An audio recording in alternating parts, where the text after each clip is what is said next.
Estamos unidos em nome do Pai, do Filho e do Espírito Santo. Amém. Domingo, 22 de fevereiro de 2026. Primeiro domingo da Quaresma, ano A. Hoje, omite-se a festa de cátedra de São Pedro, apóstolo. Primeira leitura. Leitura do livro do Gênesis 2, 79.3, 1-7. O Senhor Deus formou o homem do pó da terra, soprou-lhe nas narinas o sopro da vida e o homem tornou-se um ser vivente. Depois o Senhor Deus plantou um jardim em Éden, ao oriente, e ali pôs o homem que havia formado. E o Senhor Deus fez brotar da terra toda sorte de árvores de aspecto atraente e de fruto saboroso ao paladar, a árvore da vida no meio do jardim e a árvore do conhecimento do bem e do mal. A serpente era o mais astuto de todos os animais dos campos que o Senhor Deus tinha feito. Ela disse à mulher: é verdade que Deus vos disse, não comereis de nenhuma das árvores do jardim? E a mulher respondeu à serpente: do fruto das árvores do jardim, nós podemos comer. Mas do fruto da árvore que está no meio do jardim, Deus nos disse: não comais dele nem sequer o toqueis, do contrário, morrereis. A serpente disse à mulher: não, vós não morrereis. Mas Deus sabe que no dia em que dele comerdes, vossos olhos se abrirão e vós sereis como Deus, conhecendo o bem e o mal. A mulher viu que seria bom comer da árvore, pois era atraente para os olhos e desejável para se alcançar conhecimento. E colheu um fruto, comeu e deu também ao marido que estava com ela, e ele comeu. Então os olhos dos dois se abriram, e vendo que estavam nus, teceram tangas para si com folhas de figueira. Palavra do Senhor. Graças a Deus. Salmo 50. Piedade, ó Senhor, tende piedade, pois pecamos contra vós. Tende piedade, ó meu Deus, misericórdia. Na imensidão de vosso amor, purificai-me. Lavai-me todo inteiro do pecado, e apagai completamente a minha culpa. Eu reconheço toda a minha iniquidade, o meu pecado está sempre à minha frente. Foi contra vós, só contra vós, que eu pequei, e pratiquei o que é mal aos vossos olhos. Criai em mim um coração que seja puro, dai-me de novo um espírito decidido. Ó Senhor, não me afasteis de vossa face, nem retireis de mim o vosso Santo Espírito. Dai-me de novo a alegria de ser salvo e confirmai-me com espírito generoso. Abri meus lábios, ó Senhor, para cantar, e minha boca anunciará vosso louvor. Piedade, ó Senhor, tende piedade, pois pecamos contra vós. Segunda leitura. Leitura da carta de São Paulo aos Romanos 5, 12-19. Irmãos, consideremos o seguinte: o pecado entrou no mundo por um só homem. Através do pecado, entrou a morte. E a morte passou para todos os homens porque todos pecaram. Na realidade, antes de ser dada a lei, já havia pecado no mundo. Mas o pecado não pode ser imputado quando não há lei. No entanto, a morte reinou desde Adão até Moisés, mesmo sobre os que não pecaram como Adão, o qual era a figura provisória daquele que devia vir. Mas isso não quer dizer que o dom da graça de Deus seja comparável à falta de Adão. A transgressão de um só levou a multidão humana à morte, mas foi de modo bem mais superior que a graça de Deus, ou seja, o dom gratuito concedido através de um só homem, Jesus Cristo, se derramou em abundância sobre todos. Também o dom é muito mais eficaz do que o pecado de um só, pois a partir de um só pecado o julgamento resultou em condenação, mas o dom da graça frutifica em justificação, a partir de inúmeras faltas. Por um só homem, pela falta de um só homem, a morte começou a reinar. Muito mais reinarão na vida pela mediação de um só, Jesus Cristo, os que recebem o dom gratuito e superabundante da justiça. Como a falta de um só acarretou condenação para todos os homens, assim o ato de justiça de um só trouxe, para todos os homens, a justificação que dá a vida. Com efeito, como pela desobediência de um só homem a humanidade toda foi estabelecida numa situação de pecado, assim também pela obediência de um só, toda a humanidade passará para uma situação de justiça. Palavra do Senhor. Graças a Deus. Evangelho. Louvor e glória a ti, Senhor Cristo, palavra de Deus. O homem não vive somente de pão, mas de toda a palavra da boca de Deus. Proclamação do Evangelho de Jesus Cristo, segundo Mateus 4, 1-11. Glória a vós, Senhor. Naquele tempo, o Espírito conduziu Jesus ao deserto, para ser tentado pelo diabo. Jesus jejuou durante 40 dias e 40 noites, e depois disso teve fome. Então o tentador aproximou-se e disse a Jesus: Se és filho de Deus, manda que estas pedras se transformem em pães. Mas Jesus respondeu: Está escrito, não só de pão vive o homem, mas de toda palavra que sai da boca de Deus. Então o diabo levou Jesus à cidade santa, colocou-o sobre a parte mais alta do templo, e lhe disse: Se és filho de Deus, lança-te daqui abaixo. Porque está escrito, Deus dará ordens aos seus anjos a teu respeito, e eles te levarão nas mãos, para que não tropeces em alguma pedra. Jesus lhe respondeu: Também está escrito, não tentarás o Senhor teu Deus. Novamente, o diabo levou Jesus para um monte muito alto. Mostrou-lhe todos os reinos do mundo e sua glória, e lhe disse: Eu te darei tudo isso, se te ajoelhares diante de mim, para me adorar. Jesus lhe disse: Vai-te embora, Satanás, porque está escrito, adorarás ao Senhor teu Deus e somente a ele prestarás culto. Então o diabo o deixou, e os anjos se aproximaram e serviram a Jesus. Palavra da salvação. Glória a vós, Senhor. Reflexão. O relato de Gênesis 2:3 está inserido em um contexto do Antigo Oriente, onde narrativas sobre a origem do mundo e da humanidade eram comuns. Diferente dos mitos mesopotâmicos que descrevem deuses criando o homem para servi-los, o texto bíblico apresenta um Deus único, que cria o ser humano com dignidade, à sua imagem, e lhe dá vida pelo sopro divino. A menção ao Jardim do Éden reflete uma realidade agrícola, símbolo de abundância e harmonia, muito valorizada em sociedades que dependiam da terra para sobreviver. A serpente, vista como astuta, representa forças que desafiam a ordem divina, algo presente nas culturas vizinhas, mas aqui ganha um sentido teológico, a liberdade humana e a tentação de querer ser como Deus.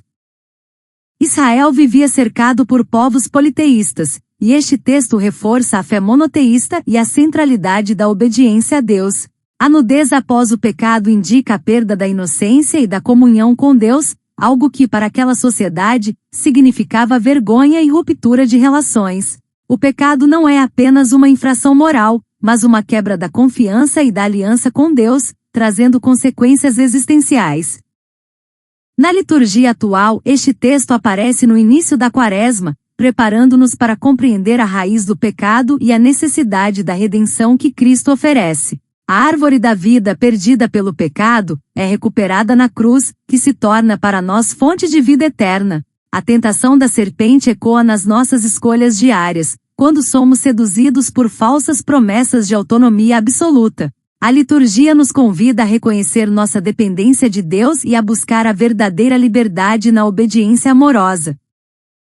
Somos convidados a refletir sobre as vozes que hoje nos afastam de Deus: consumismo, relativismo, busca desenfreada por poder e prazer. Assim como Eva dialogou com a serpente, muitas vezes dialogamos com propostas que parecem boas, mas nos conduzem à morte espiritual. Precisamos de um exame de consciência sincero, aliado à oração e ao jejum, para fortalecer a vontade diante das tentações. A Quaresma é tempo de recuperar a confiança em Deus, restaurar relações e cultivar a vida que Ele nos oferece, lembrando que a verdadeira felicidade não está em ser como Deus, mas em viver como filhos amados dele. O Salmo 50:51 é um profundo clamor de arrependimento e confiança na misericórdia divina. Nele o salmista reconhece sua culpa e se volta para Deus com humildade, pedindo purificação e renovação interior. Criai em mim um coração que seja puro. Essa oração expressa a consciência de que o pecado fere a relação com Deus, mas também revela a esperança na graça que restaura. É um convite à conversão sincera, à abertura para que o Espírito Santo renove a vida e devolva a alegria da salvação. Na liturgia, este salmo nos ensina que a verdadeira resposta ao pecado não é o desespero, mas a confiança no amor infinito de Deus, que acolhe quem se arrepende de coração. A segunda leitura apresenta-nos uma visão profunda da história da salvação. São Paulo compara Adão e Cristo para mostrar como a graça supera o pecado. Pelo pecado de um só homem, entrou a morte no mundo e atingiu toda a humanidade. Mas, pela obediência de um só, Jesus Cristo, veio a justificação e a vida para todos. Essa passagem revela que o amor de Deus é infinitamente maior que a nossa fragilidade. onde abundou o pecado, superabundou a graça. A lógica divina não é de condenação, mas de restauração. Na liturgia, este texto ilumina a Quaresma como tempo de esperança. Não estamos presos à culpa, mas chamados a viver na liberdade dos filhos de Deus. Somos convidados a confiar na força da graça que nos transforma, a não desanimar diante das quedas, e a colaborar com Cristo na construção de uma vida nova, marcada pela obediência e pelo amor. O Evangelho de Mateus nos situa no deserto da Judéia, uma região árida e inóspita, símbolo de provação e encontro com Deus. No contexto histórico, o deserto era associado à purificação e à experiência espiritual, como aconteceu com Israel durante 40 anos após o Êxodo. Jesus, conduzido pelo Espírito, assume esse caminho para revelar sua fidelidade ao Pai e inaugurar uma nova história de obediência, contrastando com a desobediência de Adão e do povo no passado. Israel vivia sob dominação romana, a expectativa messiânica era forte. Muitos esperavam um Messias poderoso capaz de instaurar um reino terreno. A religião judaica valorizava sinais e milagres, e o templo era o centro da vida religiosa. É nesse cenário que as tentações se tornam significativas: transformar pedras em pão, buscar prestígio no templo, conquistar poder sobre os reinos. Cada proposta do tentador reflete seduções humanas, materialismo, vaidade e poder. Este evangelho é um convite à fidelidade radical. Jesus responde às tentações com a palavra de Deus, mostrando que a verdadeira vida não depende apenas do pão, mas da comunhão com o Pai. Ele rejeita usar sua condição divina para benefício próprio e recusa adorar qualquer coisa que não seja Deus. Assim, Cristo vence onde Adão caiu, tornando-se o novo Adão que abre para nós o caminho da salvação. Na liturgia, este texto inaugura a Quaresma, tempo de deserto espiritual, de jejum e oração, para fortalecer nossa fé diante das seduções do mundo. A vitória de Jesus nos inspira a enfrentar nossas próprias tentações com a força da palavra e da graça. Somos chamados a identificar quais são as pedras que queremos transformar em pão: desejos imediatos, busca de segurança sem Deus, idolatria do poder e da aparência. A Quaresma nos propõe 3 armas: oração, jejum e caridade.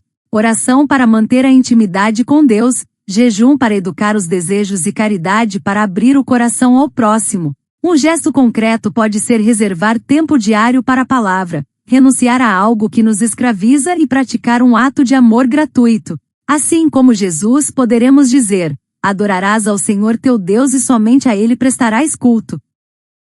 Queridos irmãos e irmãs, iniciamos a Quaresma, tempo de conversão, oração e renovação espiritual. A liturgia deste primeiro domingo nos apresenta um caminho completo. A primeira leitura nos mostra a origem do pecado e da ruptura com Deus. O Salmo nos ensina a atitude correta diante dessa realidade: arrependimento e confiança na misericórdia. A segunda leitura revela a superabundância da graça que nos salva em Cristo, e o Evangelho nos indica como vencer a tentação com fidelidade e força da palavra. É um convite para compreender a raiz do mal, acolher a graça e assumir um caminho concreto de vida nova. No Gênesis, vemos um Deus que cria com amor, forma o homem do pó e lhe dá o sopro da vida. Coloca-o no jardim, símbolo de harmonia e abundância, mas estabelece um limite para o bem do homem. A serpente astuta semeia a dúvida: será que Deus quer mesmo o vosso bem?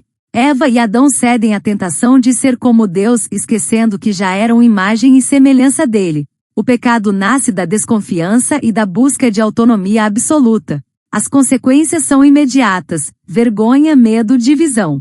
Essa dinâmica continua presente hoje. Quantas vezes acreditamos que seremos mais felizes longe da vontade de Deus? O Salmo 50:51 surge como resposta a essa realidade: piedade, ó Senhor, tende piedade, pois pecamos contra vós. Ele nos ensina que a verdadeira conversão começa com um coração contrito e humilde, que reconhece sua culpa e confia na misericórdia divina. Não basta lamentar o pecado, é preciso pedir a Deus que crie em nós um coração puro e renove a alegria da salvação.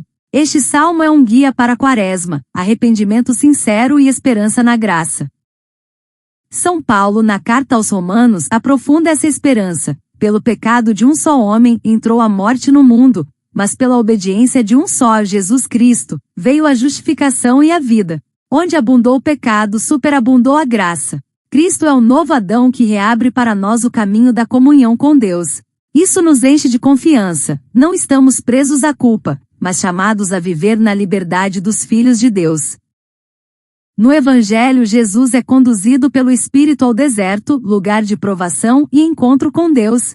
Ali enfrenta 3 tentações que refletem seduções humanas: transformar pedras em pão, materialismo, buscar prestígio no templo, vaidade, e conquistar poder sobre os reinos, idolatria. Jesus vence cada uma delas com a força da palavra. Não só de pão vive o homem, não tentarás o Senhor teu Deus, adorarás ao Senhor teu Deus. Ele nos mostra que a verdadeira vida não está no poder nem no prazer, mas na fidelidade ao Pai. A Quaresma nos convida a seguir esse caminho, enfrentar nossas tentações com oração, jejum e caridade.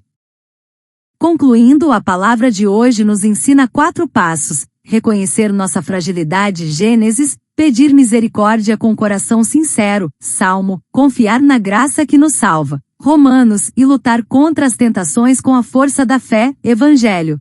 Somos chamados a fazer escolhas concretas. A Quaresma não é apenas um tempo de sacrifício, mas de liberdade. Deixar que Deus recrie nosso coração e nos devolva a alegria da salvação. Que possamos, como Jesus, dizer com firmeza: adorarás ao Senhor teu Deus e somente a Ele prestarás culto. Oremos. Senhor, Deus da vida, que nos formaste do pó e nos deixe o sopro do Espírito, aqui estamos diante de Ti, reconhecendo nossa fragilidade. Como Adão e Eva, tantas vezes cedemos à voz da serpente, acreditando que seríamos mais felizes longe da Tua vontade. Mas hoje, com coração contrito, clamamos: piedade, ó Senhor, tende piedade, pois pecamos contra vós.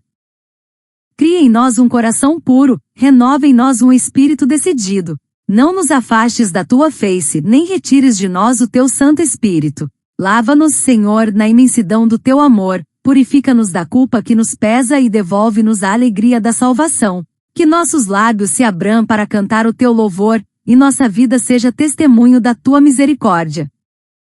Jesus, Filho amado que venceste a tentação no deserto, ensina-nos a viver não só de pão, mas da palavra que sai da boca de Deus. Dá-nos coragem para rejeitar os falsos ídolos do poder, do prazer e da vaidade. Que a Tua obediência nos inspire a escolher sempre o caminho da fidelidade, mesmo quando o deserto nos parecer árido.